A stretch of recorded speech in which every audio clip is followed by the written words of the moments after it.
Hey y'all, Reaganite71 here, back in the workshop, getting ready to make some sawdust with you today. Today we're going to make a nice fretwork basket that your girlfriend or wife will just love.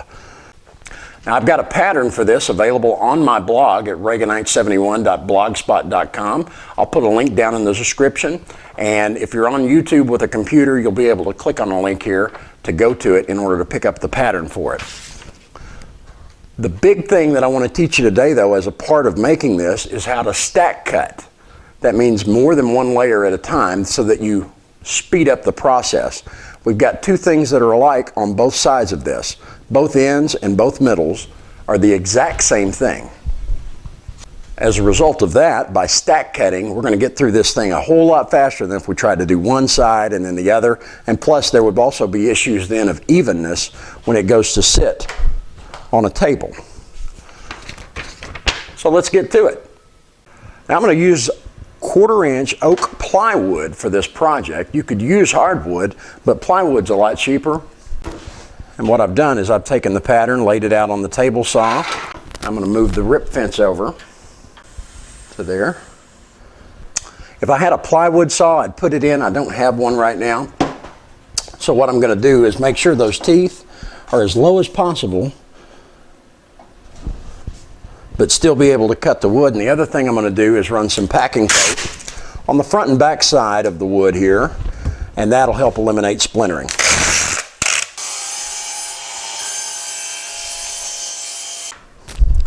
The next thing I'm going to do is cut out for the sides.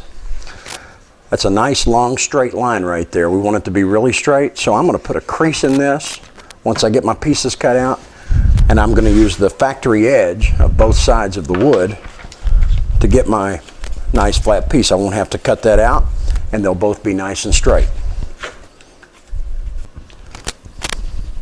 We're just going to put a little spray adhesive on here, nice and smooth and even.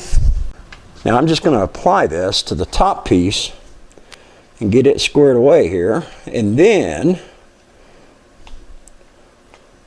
once I've done that, I can put the two pieces together and secure them. Now I'm going to take these two pieces on their factory edges, flush them up against the rip fence here. I've got a piece of packing tape, nice and long, that I've already cut off. And I'm going to start up high here. I'm going to keep them flush. And then I'm going to pick it up very carefully here, holding it tight, and bring that tape all the way around. Now I'm going to continue going around with the packing tape, and then I'm going to do one more thing to make sure it's good and secure. Now the other thing I'm going to do is I'm going to take a little bitty drill bit that's just a little bit smaller than the nail, and I'm going to drill a couple of pilot holes in the waist area. And I'm going to secure this like so. Don't want to go any further because I'm going to be running it on the scroll saw table. That should hold them together nice and snug. The last thing that I'll do is cut out the outside perimeter. So there we go. Now I'll get the other one put together and we'll be ready to drill some pilot holes. Now for most of my pilot holes, I'm going to use a 1/16 drill bit in my Dremel drill press. For the smaller holes, I've got some that are really, really small here. I'm going to use a number 55 wire size drill bit, and I've got a chuck for that for the Dremel also.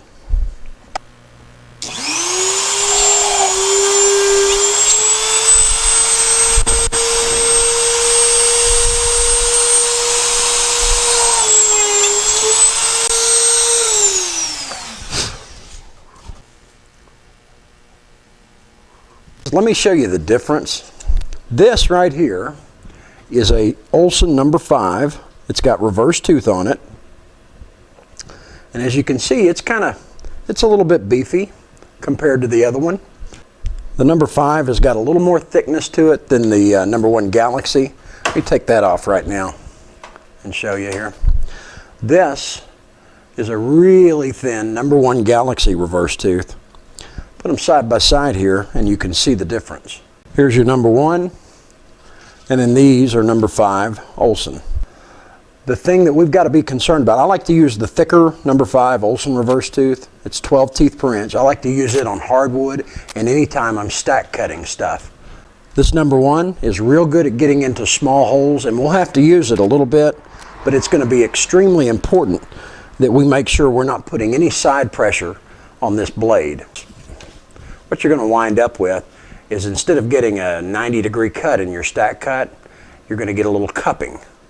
So it's important to push that work straight into the teeth and no side pressure on the work at all, or you're going to get that. And when you get into really intricate fretwork, it can cut right into the other piece on the bottom board. It may look good on top, but it won't be underneath.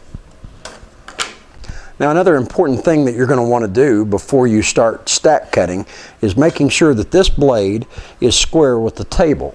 You can do that with just a speed square and kind of eyeball it there and see that, yes, the blade is square.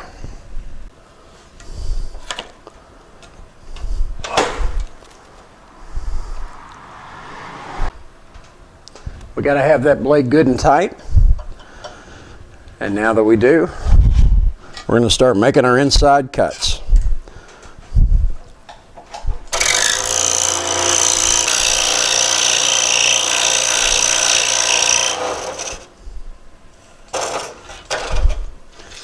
Now I'm going to back in to this piece here, since it's a tight V, and I'm going to pick right up on this line.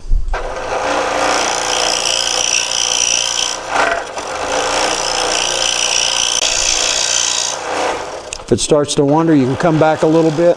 You can come back a little bit and just kind of gently work that blade back into the line. Or you can just slowly come back to the line, and when you take the pattern off, you'll never notice.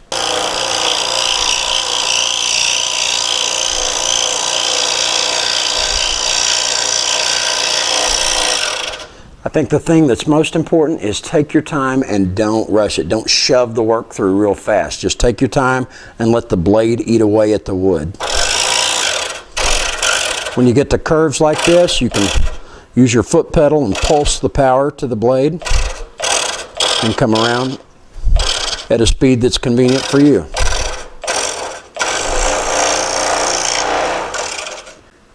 You notice right there, didn't stay perfectly on the line, but I matched it.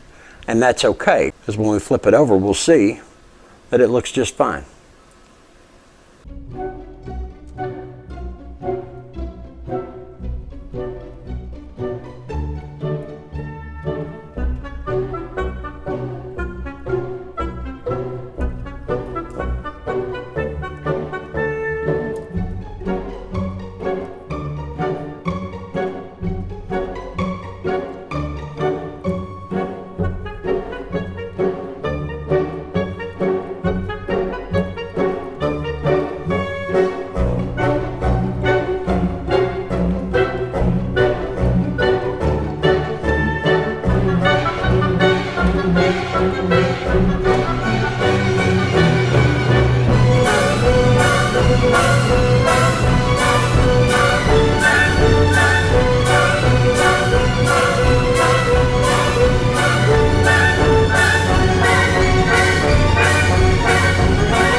Now I've got to swap the blade out. The final cuts on this piece I'm going to do with that number 1 Galaxy.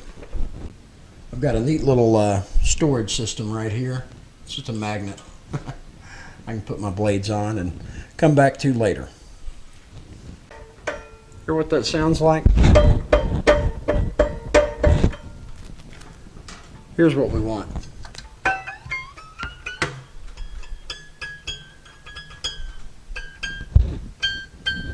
Nice and tight.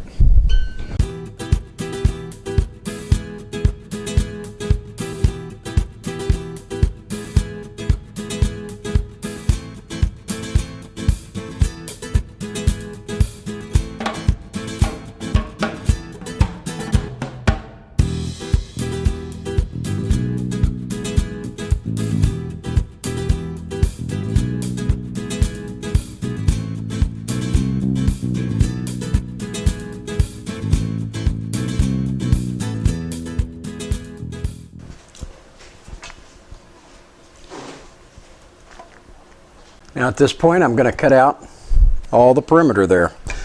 These edge pieces right here, it's very important that they be a nice straight cut. And so what I'm going to do is I'm going to go ahead and put in a thicker, stronger blade instead of this flimsy little thing, so I get a nice straight cut.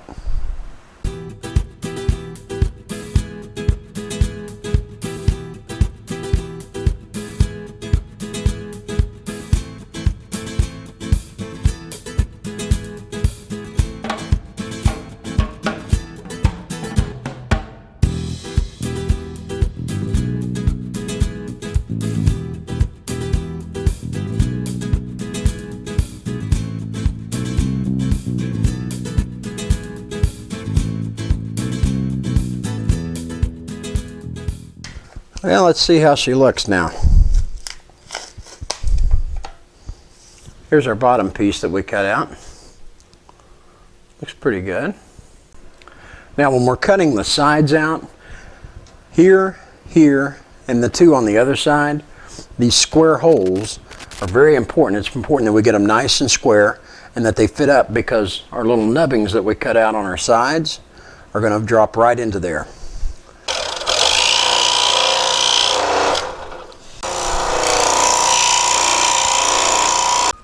Now once you get these holes properly cut out, you can just bring them over here and give them a test and see that it fits in properly. And it does. We're good to go there.